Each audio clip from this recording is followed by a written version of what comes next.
The Adventure of the Blue Carbuncle by Sir Arthur Conan Doyle. Narrated by Peter Silverleaf. I had called upon my friend Sherlock Holmes upon the second morning after Christmas, with the intention of wishing him the compliments of the season. He was lounging upon the sofa in a purple dressing-gown, a pipe-rack within his reach upon the right, and a pile of crumpled morning papers, evidently newly studied, near at hand. Beside the couch was a wooden chair, and on the angle of the back hung a very seedy and disreputable hard felt hat, much the worse for wear and cracked in several places. A lens and a forceps lying upon the seat of the chair suggested that the hat had been suspended in this manner for the purpose of examination. "You are engaged," said I. "Perhaps I interrupt you." "Not at all. I am glad to have a friend with whom I can discuss my results.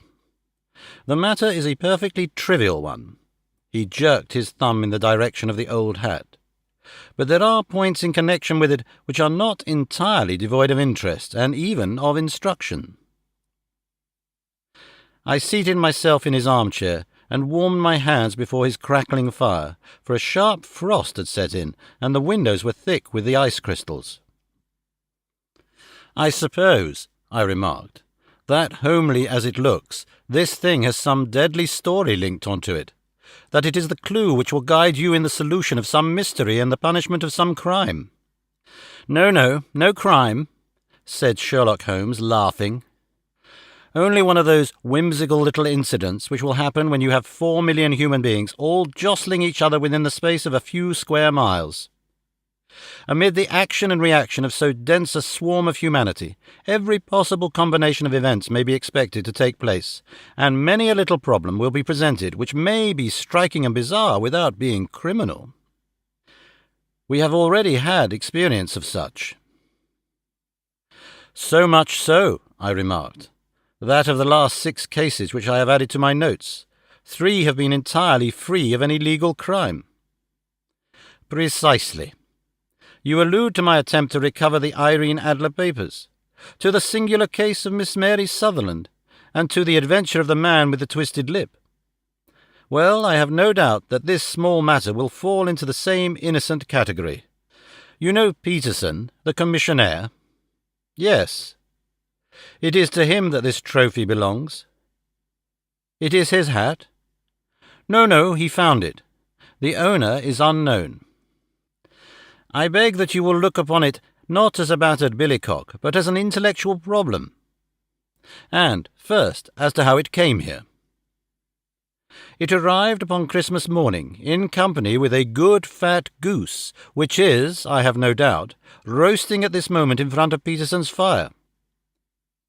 The facts are these. About 4 o'clock on Christmas morning, Peterson, who, as you know, is a very honest fellow, was returning from some small jollification, and was making his way homeward down Tottenham Court Road. In front of him he saw, in the gaslight, a tallish man walking with a slight stagger and carrying a white goose slung over his shoulder. As he reached the corner of Goodge Street, a row broke out between this stranger and a little knot of roughs. One of the latter knocked off the man's hat, on which he raised his stick to defend himself, and, swinging it over his head, smashed the shop window behind him.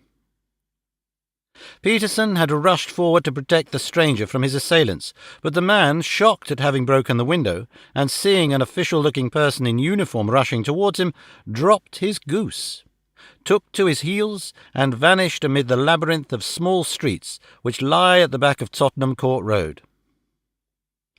The roughs had also fled at the appearance of Peterson, so that he was left in possession of the field of battle, and also of the spoils of victory in the shape of this battered hat and a most unimpeachable Christmas goose, which surely he restored to their owner.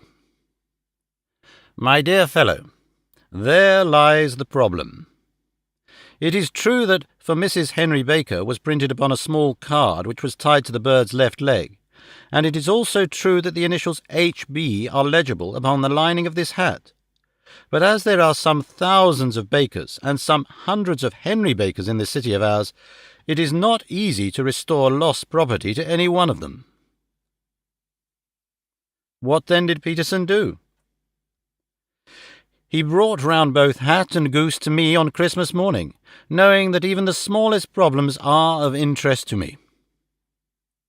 The goose we retained until this morning, when there were signs that, in spite of the slight frost, it would be well that it should be eaten without unnecessary delay. Its finder has carried it off, therefore, to fulfill the ultimate destiny of a goose, while I continue to retain the hat of the unknown gentleman who lost his Christmas dinner. Did he not advertise? No. Then what clue could you have as to his identity? Only as much as we can deduce. From his hat? Precisely. But you are joking. What can you gather from this old battered felt? Here is my lens, you know my methods. What can you gather yourself as to the individuality of the man who has worn this article? I took the tattered object in my hands and turned it over rather ruefully. It was a very ordinary black hat of the usual round shape, hard and much the worse for wear. The lining had been of red silk, but was a good deal discoloured. There was no maker's name, but, as Holmes had remarked, the initials H.B. were scrawled upon one side. It was pierced in the brim for a hat securer, but the elastic was missing. For the rest, it was cracked, exceedingly dusty, and spotted in several places, although there seemed to have been some attempt to hide the discoloured patches by smearing them with ink. "I can see nothing," said I, handing it back to my friend. "On the contrary, Watson, you can see everything. You fail, however, to reason from what you see. You are too timid in drawing your inferences. Then pray tell me what is it that you can infer from this hat?" He picked it up and gazed at it in the peculiar introspective fashion which was characteristic of him. "It is perhaps less suggestive than it might have been," he remarked, "and yet there are a few inferences which are very distinct, and a few others which represent at least a strong balance of probability. That the man was highly intellectual is of course obvious upon the face of it, and also that he was fairly well-to-do within the last 3 years, although he has now fallen upon evil days. He had foresight, but has less now than formerly, pointing to a moral retrogression, which, when taken with the decline of his fortunes, seems to indicate some evil influence, probably drink, at work upon him. This may account also for the obvious fact that his wife has ceased to love him." "My dear Holmes." "He has, however, retained some degree of self-respect," he continued, disregarding my remonstrance. "He is a man who leads a sedentary life, goes out little, is out of training entirely, is middle-aged, has grizzled hair which he had cut within the last few days, and which he anoints with lime cream. These are the more patent facts which are to be deduced from his hat. Also, by the way, that it is extremely improbable that he has gas laid on in his house."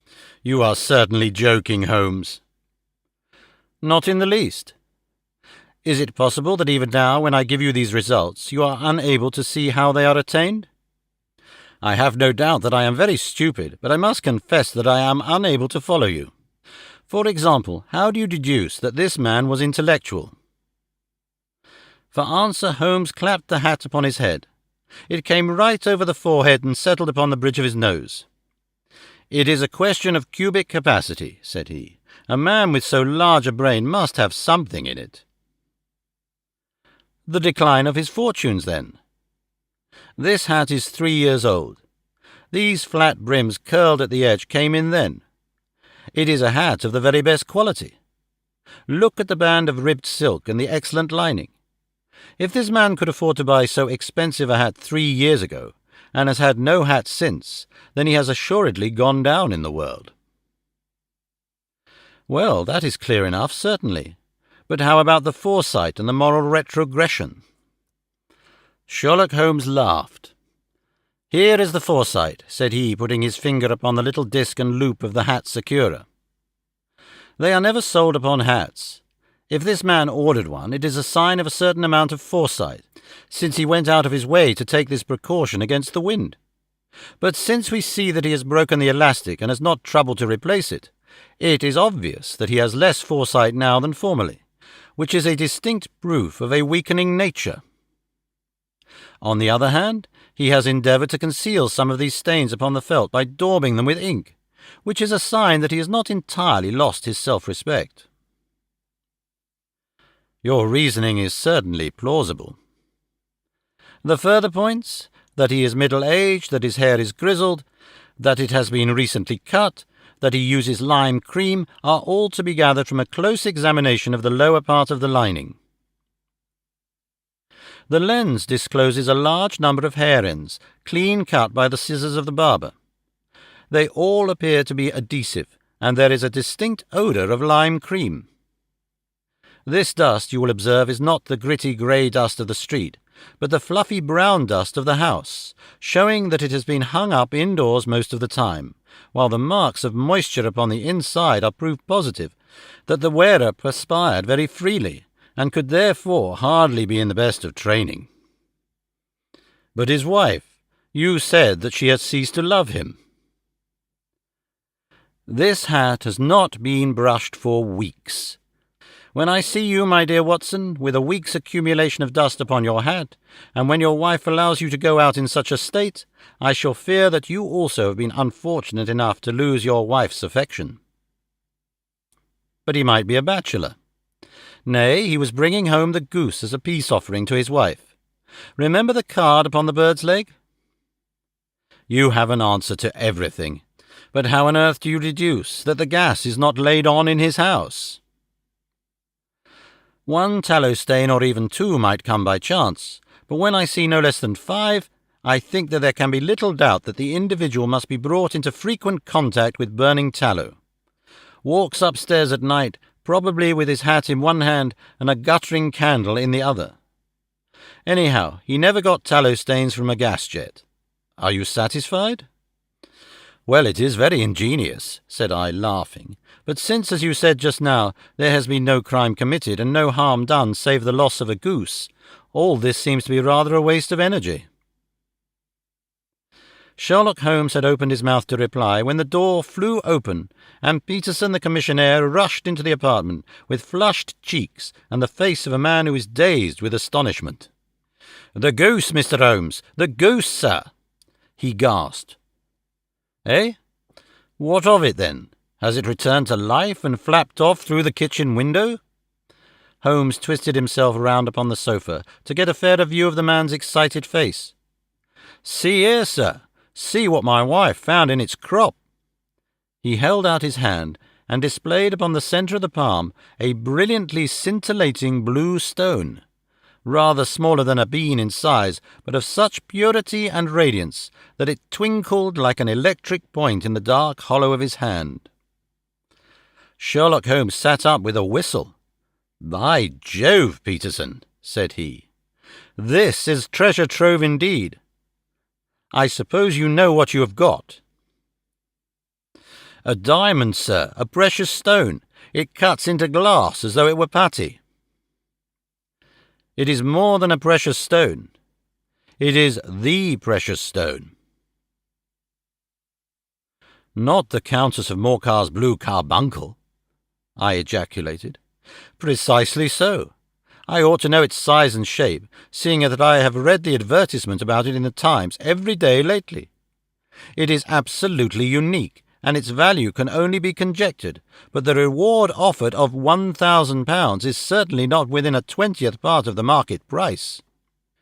£1,000? Great Lord of mercy! The commissionaire plumped down into a chair and stared from one to the other of us. "That is the reward, and I have reason to know that there are sentimental considerations in the background which would induce the Countess to part with half her fortune, if she could but recover the gem. It was lost, if I remember aright, at the Hotel Cosmopolitan," I remarked. Precisely so, on December 22nd, just 5 days ago. John Horner, a plumber, was accused of having abstracted it from the lady's jewel case. The evidence against him was so strong that the case has been referred to the assizes. I have some account of the matter here, I believe. He rummaged amid his newspapers, glancing over the dates, until at last he smoothed one out, doubled it over, and read the following paragraph. Hotel Cosmopolitan Jewel Robbery. John Horner, 26, plumber, was brought up upon the charge of having upon the 22nd inst. Abstracted from the jewel case of the Countess of Morcar the valuable gem known as the Blue Carbuncle. James Ryder, upper attendant at the hotel, gave his evidence to the effect that he had shown Horner up to the dressing-room of the Countess of Morcar upon the day of the robbery in order that he might solder the second bar of the grate, which was loose. He had remained with Horner some little time, but had finally been called away. On returning, he found that Horner had disappeared, that the bureau had been forced open, and that the small morocco casket in which, as it afterwards transpired, the Countess was accustomed to keeping her jewel, was lying empty upon the dressing-table. Ryder instantly gave the alarm, and Horner was arrested the same evening, but the stone could not be found either upon his person or in his rooms.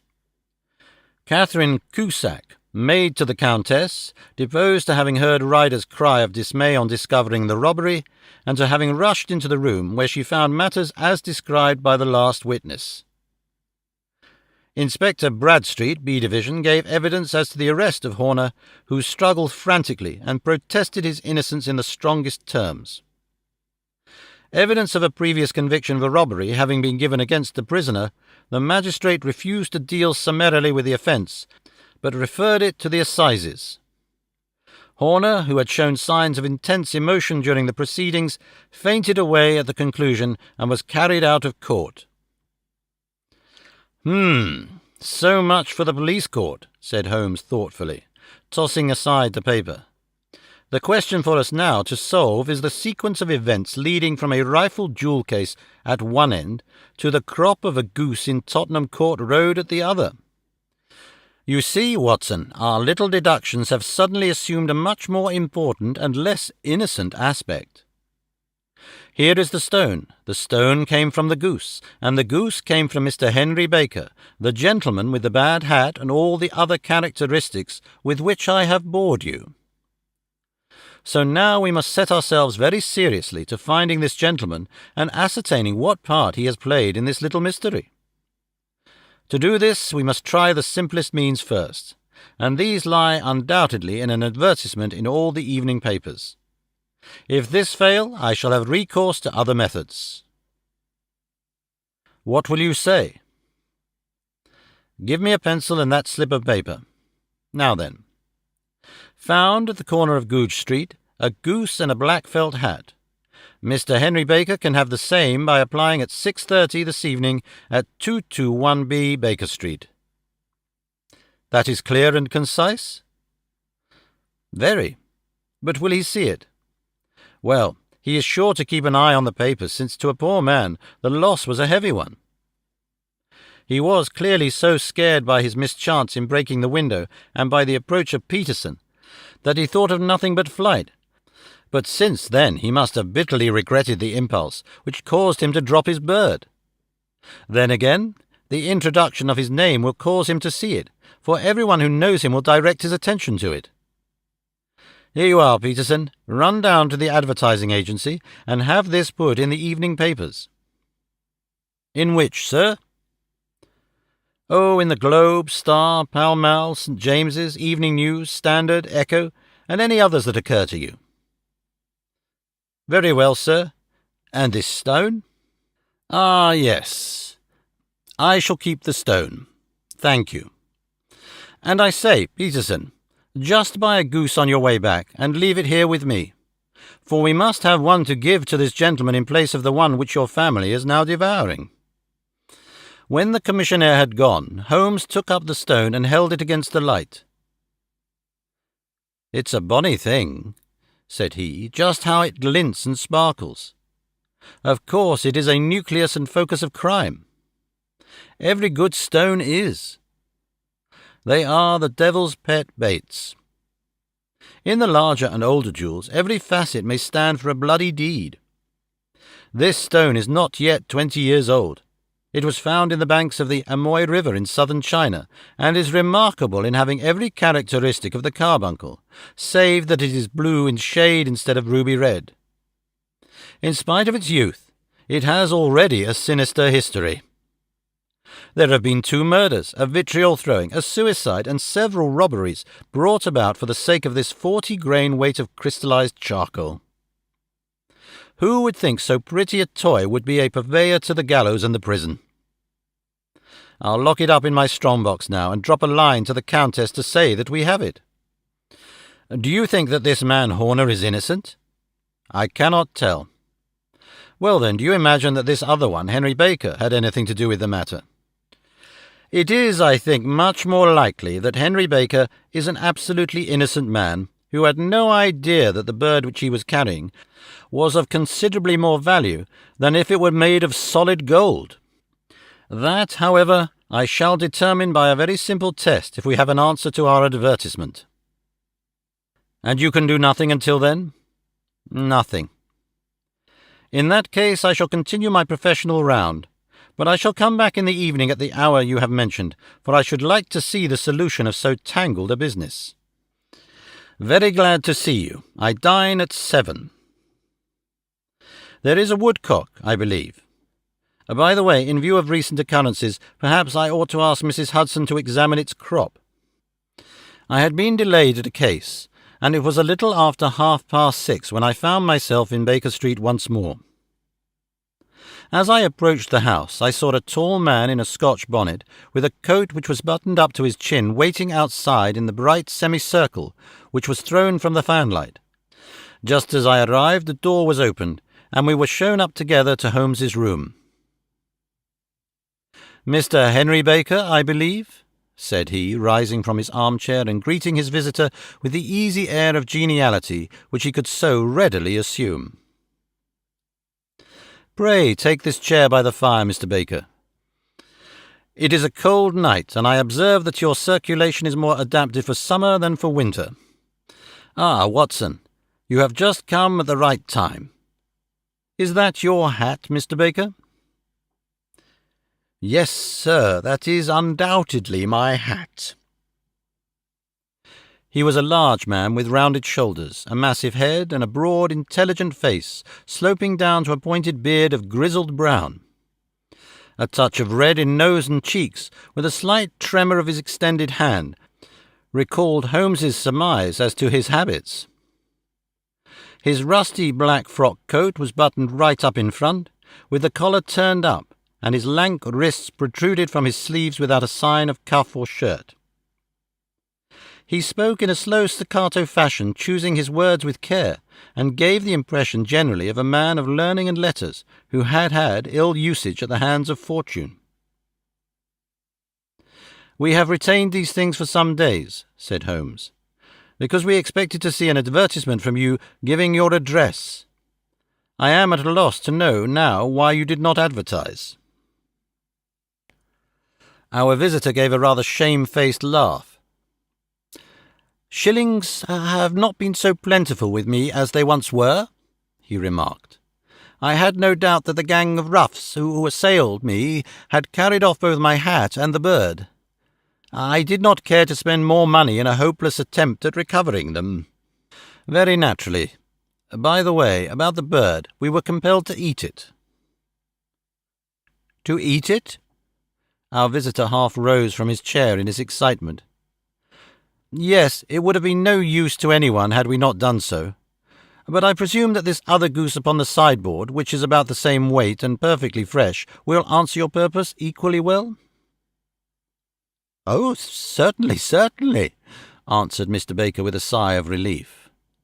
"Of course, we still have the feathers, legs, crop, and so on of your own bird, so if you wish—" The man burst into a hearty laugh. "They might be useful to me as relics of my adventure," said he. "But beyond that I can hardly see what use the disjecta memora of my late acquaintance are going to be to me. No, sir, I think that, with your permission, I will confine my attentions to the excellent bird which I perceive upon the sideboard." Sherlock Holmes glanced sharply across at me with a slight shrug of his shoulders. "There is your hat, then, and there your bird," said he. "By the way, would it bore you to tell me where you got the other one from? I am somewhat of a fowl fancier, and I have seldom seen a better grown goose." "Oh, certainly, sir," said Baker, who had risen and tucked his newly gained property under his arm. "There are a few of us who frequent the Alpha Inn near the museum. We are to be found in the museum itself during the day, you understand. This year our good host, Windigate by name, instituted a goose club, by which, on consideration of some few pence every week, we were each to receive a bird at Christmas. My pence were duly paid, and the rest is familiar to you. I am much indebted to you, sir, for a Scotch bonnet is fitted neither to my years or my gravity." With a comical pomposity of manner he bowed solemnly to both of us, and strode off upon his way. "So much for Mr. Henry Baker," said Holmes, when he had closed the door behind him. "It is quite certain that he knows nothing whatever about the matter. Are you hungry, Watson?" "Not particularly." "Then I suggest that we turn our dinner into a supper, and follow up this clue while it is still hot." "By all means." It was a bitter night, so we drew on our ulsters and wrapped cravats about our throats. Outside, the stars were shining coldly in a cloudless sky, and the breath of the passers-by blew out into smoke like so many pistol shots. Our footfalls rang out crisply and loudly as we swung through the Doctor's Quarter, Wimpole Street, Harley Street, and so through Wigmore Street into Oxford Street. In a quarter of an hour we were in Bloomsbury, at the Alpha Inn, which is a small public house at the corner of one of the streets which runs down into Holborn. Holmes pushed open the door of the private bar and ordered 2 glasses of beer from the ruddy-faced, white-aproned landlord. "Your beer should be excellent, if it is as good as your geese," said he. "My geese?" The man seemed surprised. "Yes. I was speaking only half an hour ago to Mr. Henry Baker, who was a member of your goose club." "Ah, yes, I see. But you see, sir, them's not our geese." "Indeed? Whose then?" "Well, I got the 2 dozen from a salesman in Covent Garden."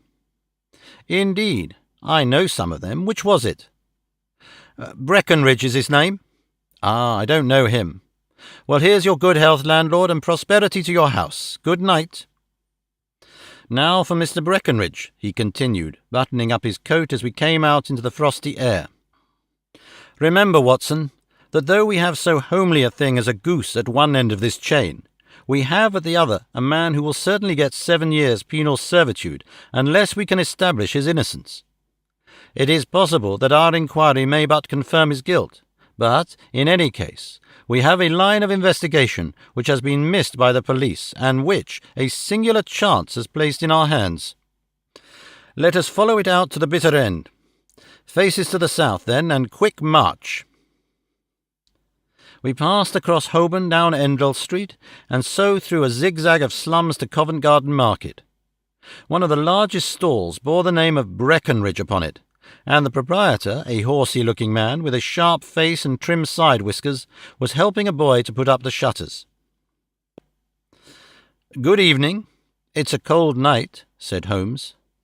The salesman nodded and shot a questioning glance at my companion. "Sold out of geese, I see," continued Holmes, pointing at the bare slabs of marble. "Let you have 500 tomorrow morning." "That's no good." "Well, there are some on the stall with the gas flare." "Ah, but I was recommended to you." "Who by?" "The landlord of the Alpha." "Oh, yes. I sent him a couple of dozen. Fine birds they were, too. Now, where did you get them from?" To my surprise, the question provoked a burst of anger from the salesman. "Now then, mister," said he, with his head cocked and his arms akimbo, "what are you driving at? Let's have it straight now." "It is straight enough. I should like to know who sold you the geese which you supplied to the Alpha." Well then, I shan't tell you. So now. Oh, it is a matter of no importance, but I don't know why you should be so warm over such a trifle. Warm? You'd be as warm, maybe, if you were as pestered as I am. When I pay good money for a good article, there should be an end of the business. But it's, where are these geese, and who did you sell these geese to, and what will you take for the geese? One would think they were the only geese in the world to hear the fuss that is made over them. Well, I have no connection with any other people who have been making inquiries, said Holmes carelessly. If you won't tell us, the bet is off, that is all. But I am always ready to back my opinion on a matter of fowls, and I have a fiver on it that bird I ate is country bred. Well then, you've lost your fiver, for it's town bred, snapped the salesman. It's nothing of the kind. I say it is. I don't believe it. Do you think you know more about fowls than I, who have handled them ever since I was a nipper? I'll tell you all those birds that went to the Alpha were town bred. You'll never persuade me to believe that. Will you bet, then? It's merely taking your money, for I know that I am right, but I'll have a sovereign on with you, just to teach you not to be obstinate. The salesman chuckled grimly. Bring me the books, Bill, said he. The small boy brought round a small, thin volume and a great greasy-backed one, laying them out together beneath the hanging lamp. Now then, Mr. Cocksure, said the salesman, I thought that I was out of geese, but before I finish you'll find that there is still one left in my shop. You see this little book?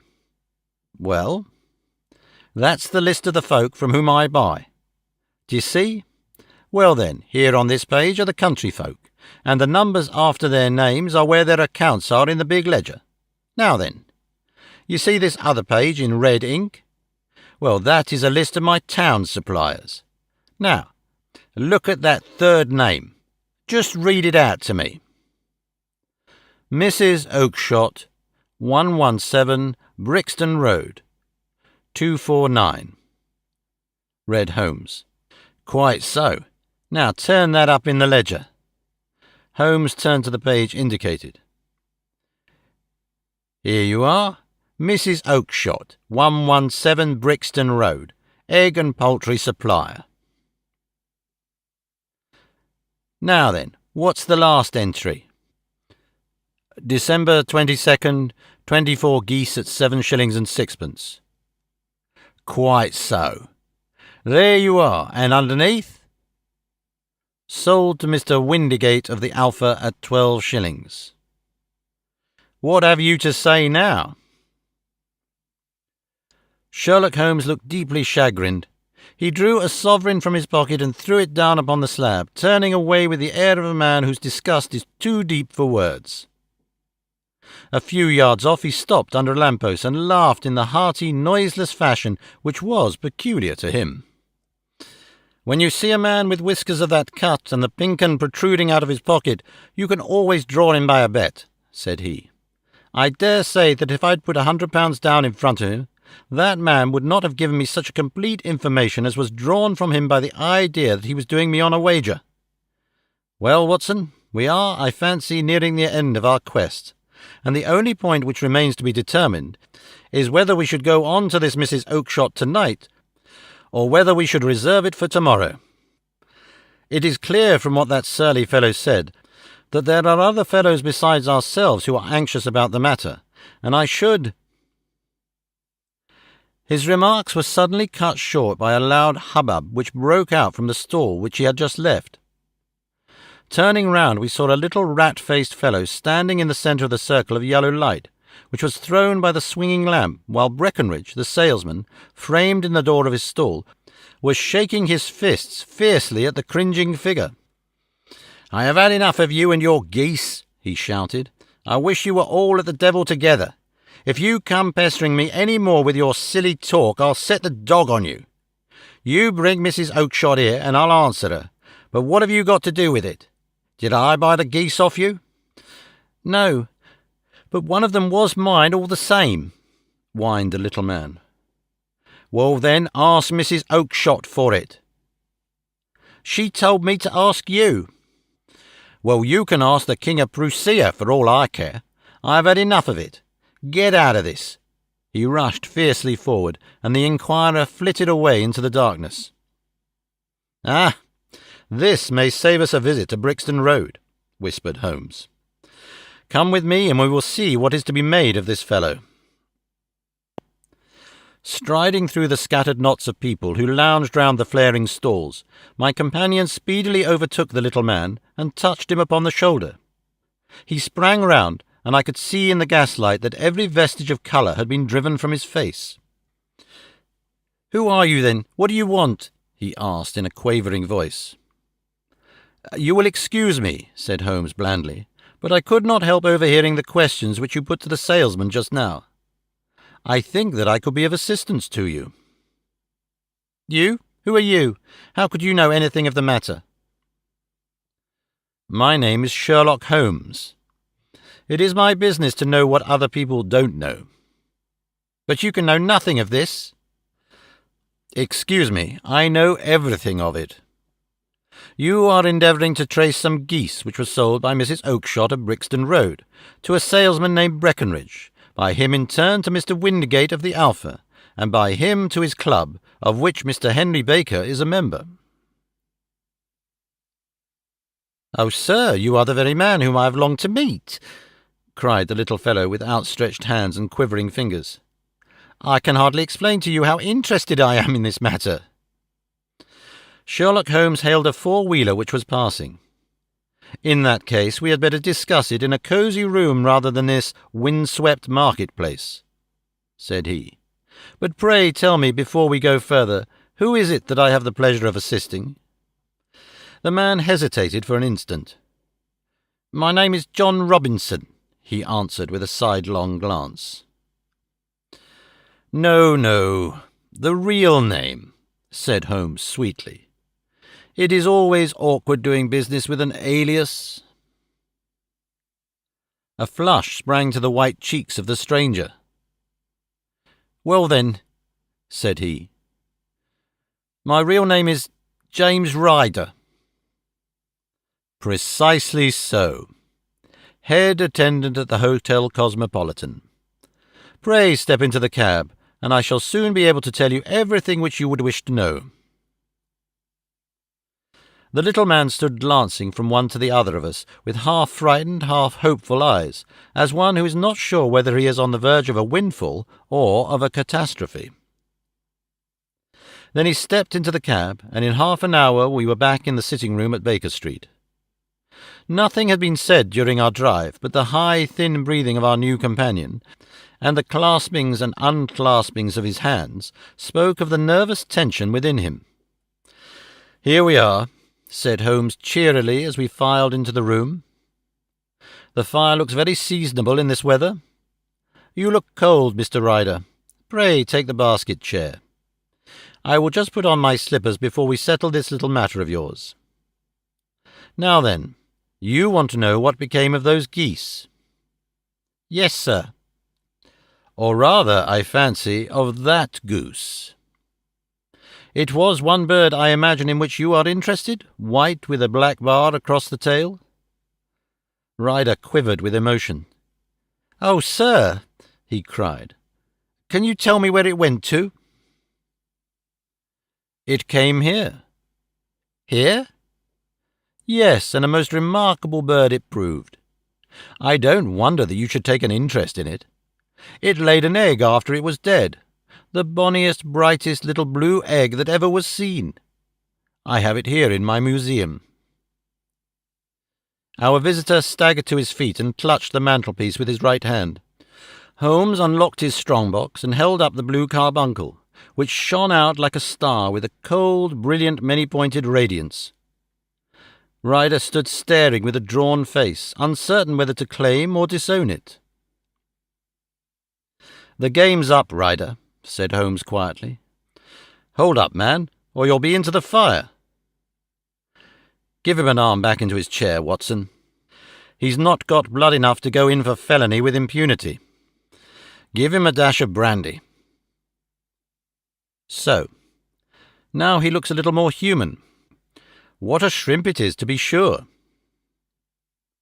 For a moment he had staggered and nearly fallen, but the brandy brought a tinge of colour into his cheeks, and he sat staring with frightened eyes at his accuser. "I have almost every link in my hands, and all the proofs which I could possibly need, so there is little which you need to tell me. Still, that little may as well be cleared up, to make the case complete. You had heard, Ryder, of this blue stone of the Countess of Morcar's?"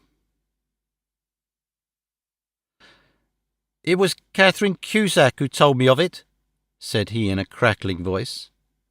"I see, her ladyship's waiting-maid. Well, the temptation of sudden wealth so easily acquired was too much for you, as it has been for better men before you. But you were not very scrupulous in the means you used. It seems to me, Ryder, that there is the making of a very pretty villain in you. You knew that this man Horner the plumber has been concerned in some such matter before, and that suspicion would rest the more readily upon him. What did you do then? You made some small job in my lady's room, you and your confederate Cusack, and you managed that he should be the man sent for. Then, when he had left, you rifled the jewel case, raised the alarm, and had this unfortunate man arrested. You then—" Ryder threw himself down suddenly upon the rug and clutched at my companion's knees. "For Gawd's sake, have mercy!" he shrieked. "Think of my father, of my mother. It would break their hearts. I never went wrong before. I never will again. I swear it. I'll swear it on a Bible. Oh, don't bring it into court. For Christ's sake, don't." "Get back into your chair," said Holmes sternly. "It is very well to cringe and crawl now, but you thought little enough of this poor Horner in the dock for a crime of which he knew nothing." "I will fly, Mr. Holmes. I will leave the country, sir. Then the charge against him will break down." We will talk about that. And now let us hear a true account of the next act. How came the stone into the goose, and how came the goose into the open market? Tell us the truth, for there lies your only hope of safety." Ryder passed his tongue over his parched lips. "I will tell you it just as it happened, sir," said he. "When Horner had been arrested, it seemed to me that it would be best for me to get away with the stone at once, for I did not know at what moment the police might not take it into their heads to search me and my room. There was no place about the hotel where it would be safe. I went out, as if on some commission, and I made for my sister's house. She had married a man named Oakshott and lived in Brixton Road, where she fattened fowls for the market. All the way there, every man I met seemed to me to be a policeman or a detective, and, for all that it was a cold night, the sweat was pouring down my face before I came to the Brixton Road. My sister asked me what the matter was, and why I was so pale, but I told her that I'd been upset by the jewel robbery at the hotel. Then I went into the backyard and smoked a pipe, and wondered what it would be best to do. I had a friend once called Maudsley who went to the bad and has been serving his time in Pentonville. One day he had met me and fell into talk about the ways of thieves and how they could get rid of what they stole. I knew that he would be true to me, for I knew one or two things about him, so I made up my mind to go right on to Kilburn where he lived and take him into my confidence. He would show me how to turn the stone into money, but how to get it to him in safety. I thought of the agonies I'd gone through in coming from the hotel. I might at any moment be seized and searched, and there would be the stone in my waistcoat pocket. I was leaning against the wall at the time and looking at the geese, which were waddling about around my feet, and suddenly an idea came into my head which showed me how I could beat the best detective that ever lived. My sister had told me some weeks before that I might have the pick of her geese for a Christmas present, and I knew that she was always as good as her word. I would take my goose now, and in it I would carry my stone to Kilburn. There was a little shed in the yard, and behind this I drove one of the birds, a fine big one, white, with a barred tail. I caught it, and prying its bill open, I thrust the stone down its throat as far as my finger could reach. The bird gave a gulp, and I felt the stone pass along its gullet and down into its crop. But the creature flapped and struggled, and out came my sister to know what was the matter. As I turned to speak to her, the brute broke loose and fluttered off among the others. "Whatever were you doing with that bird, Jem?" says she. "Well," said I, "you said you'd give me one for Christmas, and I was feeling which one was the fattest." "Oh," says she, "we've set yours aside for you. Jem's bird, we call it. It's the big white one over yonder. There's 26 of them, which makes one for you and one for us and 2 dozen for the market." "Thank you, Maggie," says I, "but if it's all the same to you, I'd rather have that one I was handling just now." "The other is a good 3 pounds heavier," said she, "and we fattened it expressly for you." "Never mind, I'll have the other, and I'll take it now," said I. "Oh, just as you like," said she, a little huffed. "Which is it you want, then?" "That white one with the barred tail, right in the middle of the flock." "Oh, very well. Kill it and take it with you." Well, I did what she said, Mr. Holmes, and I carried the bird all the way to Kilburn. I told my pal what I had done, for he was a man that it was easy to tell a thing like that to. He laughed until he choked, and we got a knife and opened the goose. My heart turned to water, for there was no sign of the stone, and I knew that some terrible mistake had occurred. I left the bird, rushed back to my sister's, and hurried into the backyard. There was not a bird to be seen there. "Where are they all, Maggie?" I cried. "Gone to the dealers, Jem." "Which dealers?" "Breckenridge of Covent Garden." "But was there another with a barred tail?" I asked. "The same as the one I chose?" "Yes, Jem, there were 2 barred-tailed ones, and I could never tell them apart." "Well then, of course I saw it all, and I ran off as hard as my feet would carry me, to this man Breckenridge, but he had sold the lot at once, and not one word would he tell me as to where they had gone." "You heard him yourselves tonight." "Well, he has always answered me like that. My sister thinks that I'm going mad. Sometimes I think I am myself. And now I am myself a branded thief without ever having touched the wealth for which I sold my character. God help me! God help me!" He burst into convulsive sobbing, with his face buried in his hands. There was a long silence, broken only by his heavy breathing and by the measured tapping of Sherlock Holmes's fingertips upon the edge of the table. Then my friend rose and threw open the door. "Get out," said he. "What, sir? Oh, heaven bless you!" "No more words. Get out." And no more words were needed. There was a rush, a clatter upon the stairs, the bang of a door, and the crisp rattle of running footfalls from the street. "After all, Watson," said Holmes, reaching up his hand for his clay pipe, "I am not retained by the police to supply their deficiencies. If Horner were in danger, it would be another thing, but this fellow will not appear against him, and the case must collapse. I suppose that I am commuting a felony, but it is just possible that I am saving a soul. This fellow will not go wrong again. He is too terribly frightened. Send him to jail now, and you make him a jailbird for life. Besides, it is the season of forgiveness. Chance has put in our way a most singular and whimsical problem, and its solution is its own reward. If you will have the goodness to touch the bell, Doctor, we will begin another investigation, in which also a bird will be the chief feature."